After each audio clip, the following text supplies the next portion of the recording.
I'm trying to get that reflection off of me, but I can't quite get the right angle. Oh, there's the right angle. Maybe if I turn around. So this is not, it's an edition of Not News. No, that's not going to work. It's edition of Not News. It's just my notes on what happened. So it's not anything official. It's just my notes. So there is a book, the main book that's the focus of the piece is called, did you get the book, bro? I'm going to show y'all the book. Oh, is it 2 books? Yeah, 2. Okay. So this is a book that was referenced. Here, I'm putting it in front of your face so you're not in the film if you don't want to be. So this is the first one, Vincent Harding, Martin Luther King, the Inconvenient Hero. And then this is the second, The Plot to Kill King, Dr. William F. Pepper, Esquire, and he was here at the event. So there was a moderator, and then Dr. Pepper was speaking. So I'm just going to share with you my notes. So let's go. The first thing that they said was that, hey, welcome on the chat, that there were an enormous number. I think that Brother Charles Farrell, who's the Vice President of Public Programs here at the museum, I think that he said this in his introduction, that when he read the book, he was struck by the fact that, one, there were an enormous number of military intelligence or FBI folks at the hospital before Dr. Martin Luther King was shot. Like, why they at the hospital before he shot? What's really going on? And then Dr. Bland, who's the head of neurology at St. Joe's Hospital, came into the operating room with 2 men in suits and said, stop working on the NIGGER and clear the room. And a surgical nurse who was leaving the room heard the sound of spit being gathered in the mouth or the throat, like, you know, that sound when you're about to, you know, when you're gathering up your mucus. And she looked over her shoulder and saw those men spit on Dr. King, and then she said that she saw Dr. King being suffocated. There was also a reference to a book called Martin Luther King, The Inconvenient Hero by Vincent Harding. Oh, that's one of the books that I showed you at the beginning. So usually for the programs, Charles Farrell likes to have a book or 2 that's sort of like the text or the literary aspect of the program. Often there's a film piece. There was a little bit of footage of some speaking, but there wasn't really a film piece on this one. So those were the 2 books that were kind of the text to the talk today. Hey, welcome on the chat. And then the main speaker or the moderator was someone named Carl Edwards. He got his law degree from Wayne State University in 1974. He has a connection to the National Conference of Black Lawyers. I didn't exactly get what his connection was, but it seemed like 9 times out of 10, anybody that's halfway progressive has some connection to the National Conference of Black Lawyers. I'm probably biased and everything, but that's just how it seems to me. He says that Bill Pepper, who is the author of the book, who's a white guy, he referred to him as a patriot, a freedom fighter, an international lawyer, and a lawyer to the King family. He said that this man, Pepper, is a revolutionary in the tradition of John Brown, who was an abolitionist who died December 2nd, 1859. So Carl Edwards said that he was a bit nervous to serve as a moderator of a panel with Bill Pepper. Now, there was not a panel. Again, it was just 2 folks speaking. Charles Farrell introduced Carl Edwards, and then Carl Edwards actually introduced someone who did excerpts, it seems, from Dr. King's last speech. So in his introduction, or in his brief talk, Carl Edwards, Esquire, I guess not doctor, refers to Franz Omar Fanon, who is a psychiatrist who died December 6, 1961. He has some works. I can't think offhand of any of his books, but he has written some books. I keep thinking The Dispossessed, but it's not. And I think he wrote in French. He also refers to Frances Cress Welsing, probably Dr. Frances Cress Welsing, who died January 2nd, 2016. She wrote the ISIS papers and probably some other stuff as well. There they are over there, Millard and Ivan. Okay. Thank you. So you can, check that person out as a reference as well. He also references Walter Rodney's the talk that happened last week that I missed, and I'm so upset about that. But anyway, who was assassinated June 13th, 1980. So he referenced his work in his book, How Europe Underdeveloped Africa. He goes on to reference a book called King Leopold's Ghost, a story of greed, terror, and heroism in colonial Africa by a man named Adam Hafchild, which I'm not familiar with, but I do have some familiarity with Dr. King Leopold. Thank you. He speaks of the concept of the outside agitator and King's take because, of course, back in the day and even now people are like, they're not part of this community. They're just outside agitators. They're just paid to come in and try to raise, ruckus. Our Negroes are happy. So Dr. King spoke a little bit about, at the beginning of his talk, his take on this concept of the outside agitator, specifically, when your first name becomes Nigger and your second name becomes Boy, and then I think he said your last name is John. So I don't know if that's like like an old school reference to how black folks used to be referred to, Negro Boy John, but like that kind of went over my head. King Leopold's Ghost was so hard to read just to see how wicked white folks were and how Alivert was spread.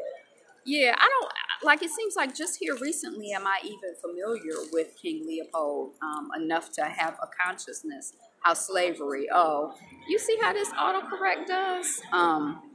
So, look, I'm at the library, not at the museum. That's a line of people waiting to get their book signed. The auditorium was full. I'm not really a big fan of Dr. King events necessarily because I feel like, a lot of times it's so much propaganda. But since it's my museum, I just came out and everything. And because of the title, again, the title was The Federal Assassination of Reverend Dr. Martin Luther King Jr., so I was sort of curious about that. I didn't film in the auditorium, but I did get a couple of photos, and I'll probably do a blog on it in case this gets lost.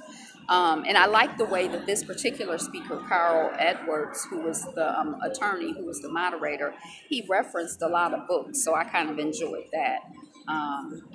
So right, we were talking about King Leopold's Ghost. He just said Leopold's Ghost. I was Googling while he was talking so I could try to fill in my notes. So the concept of the outside agitator, and then Carl Edwards goes on to reference Carter G. Woodson's Miseducation of the Negro, and the main concept that it seems like everybody references from that book, the idea that once you've, trained us, we don't to go to the back door. If there's not a back door, we gonna make one. We not gonna go to the front door. So he talks about that, and then he introduces the next speaker. This was the man, Jimmy Hutchinson, who turned 77 2 weeks ago. He's from the South. So he kind of talks about the fact that, he's legitimately dealt with, a lot of the conditions that were prevalent at that time in a way that, I can go to a lunch counter, I don't see any colored water fountains. I'm not saying that, the situation is better, but it just has a different, you just have a different experience of it. So he does an excerpt from the Martin Luther King speech. And I'm thinking that I've been to the mountaintop. Now, when I Googled it, I've been to the mountaintop. It's 45 minutes long. And Baba Jimmy Hutchinson did not speak for any 45 minutes. But, it seemed like he was like 5 or 10 minutes of, doing, excerpts from the speech. And it felt like a speech, but it was not that long. And then he introduced... our moderator, I want to get his name right, Carl Edwards, who's probably a good friend of my mother because it sounded like they were in law school at the same place at the same time. But anyway, Carl Edwards was the moderator, and he introduced Pepper. He talked about the book as a legal brief, and when Pepper spoke, he said that the book is really big because he wanted to provide the documentation for what he was asserting. And even, some of the things that came up that maybe some people might feel comfortable with, he's like, well, people spoke to me, I got this information under oath, so this is not like my belief or a rumor. This is what, I've collected as evidence. So he's discussing the legal brief, aka the book, The Plot to Kill King. That I think that's the book. That should be the book that I showed you at the beginning of the video. And he says that the book includes circumstantial evidence as well as direct evidence, including an interview of the son of the man who killed King, who I think he said his name was Atkins. Something about J. Edgar Hoover's girlfriend, and it was like the crowd went wild. So I guess that illusion was over my head because people were like, "Oh yeah, oh clapping," and I was kind of like, so I missed. There was something I missed. And then the number 2 person of the FBI talked about the Dixie Mafia, aka the KKK, or whatever they call them, neo-Nazis now, but y'all know who they are more or less, but down south. And they were all seated at Atkins' home. Something about Clyde Tolson. Okay. So then Dr. Pepper spoke, Dr. William Pepper, Esquire. I don't know if he has a PhD, why they were referring to him as doctor. I'm not really clear.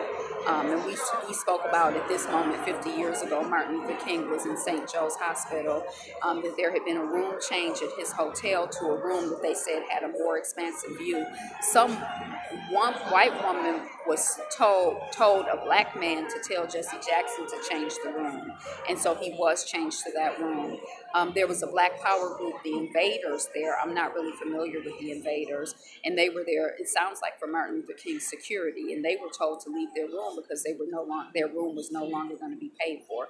Now, it was late at night when they were told this, and they were like, I don't understand. Who told you our room wasn't going to be paid for? And they said that they were told that by Jesse Jackson. Reverend Kyles, he says, I'm not familiar with this person, but he says that this person, Reverend Kyles, has made a career of saying that, he was with Dr. Martin Luther King for the last 30 minutes of his life. But he says that Reverend Kyles came, knocked on the door, and left, or something to that effect, like disputing it, that he was a paid informant for the FBI and another, like the Memphis cops or something like that. And then right while he's speaking, we get interrupted by Charles, or not interrupted, but there's just a moment to acknowledge the fact that we were right at the moment 50 years ago when Dr. King was actually assassinated. We're on Eastern time, it was Central time, and the bell was tolling, I guess, throughout the country. I don't know, but we listened to about a minute of bell tolling, bong, bong, and had a moment of silence, which was really interesting too, because for whatever reason, I don't know if it's like the sound of bells tolling, but it was like the hair was standing up on my neck and like I had goosebumps. So he says, this Dr. Pepper says that he paid $500 to interview the shooter of King. The man's name was Frank Strausser. He's alive today, and he's a cab driver. Pepper's wife is Vietnamese, and her mother was a warrior in the Vietnamese People's Liberation Army. That's just a side note.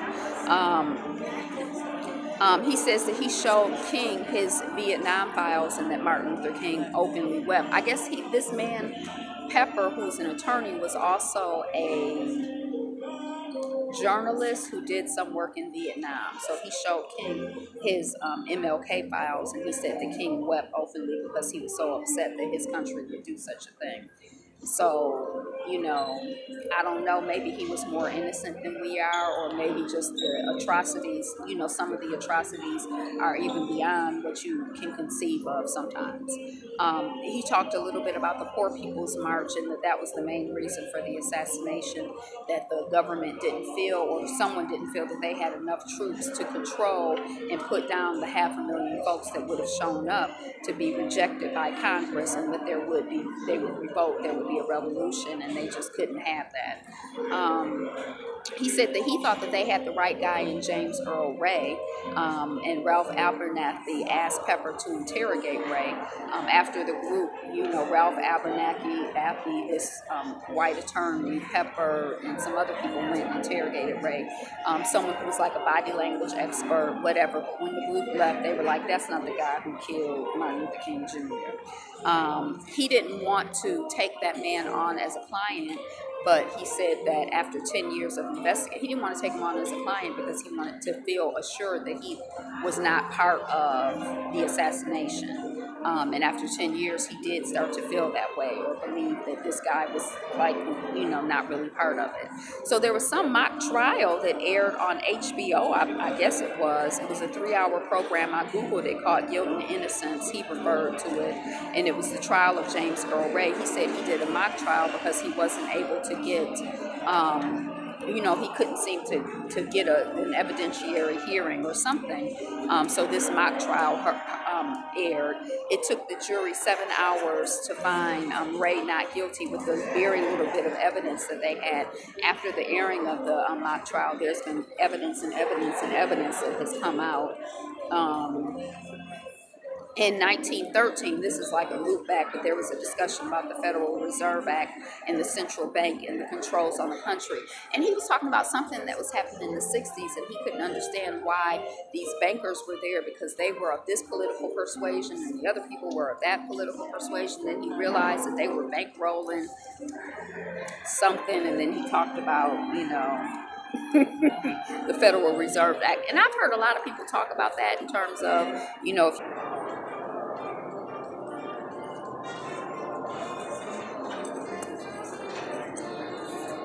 it says we have a very bad connection, so I'm trying not to talk, but I'm almost finished. Wi-Fi.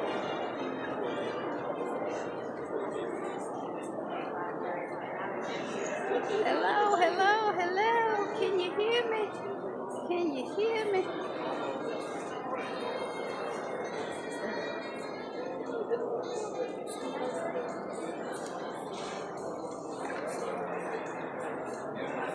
Yes, okay, well, I'm just going to finish up. So, and then there was a conversation about socialism versus cooperative, but it still says very bad connection for me, but I'm just going to finish up. There was a conversation about socialism versus cooperativism and Hugo Chavez. So I thought that was interesting because in Jackson, there was conversation with Baba Chokwe Lumumba about cooperativism. So I just thought that was interesting. And then he talked about the U.S. as capitalistic becoming oligarchic society. So that was it. It was okay.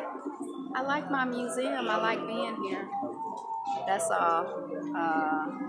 And then there was some event that was coming up. Look, I'm just leaving my stuff here. It's terrible. It's like, I think this is like my home. It's set up a public place and anything could happen to my stuff. But let me see if I can find the program that's coming up.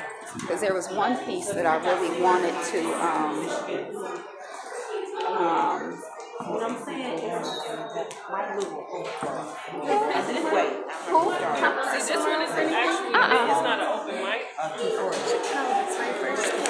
Oh, that's your first program? Oh, okay. So, I'm going to come, Miss Jessica. That's it. I couldn't find the other program, but there's something coming up on reparations. But that's it. Today is the best day ever. Thank you so much for clicking live or sticking around to see how we get from opening to closing or coming in on the replay. Angela, the channel is Be Fabulous You. Be you. Be fabulous. Be fabulous you. Peace.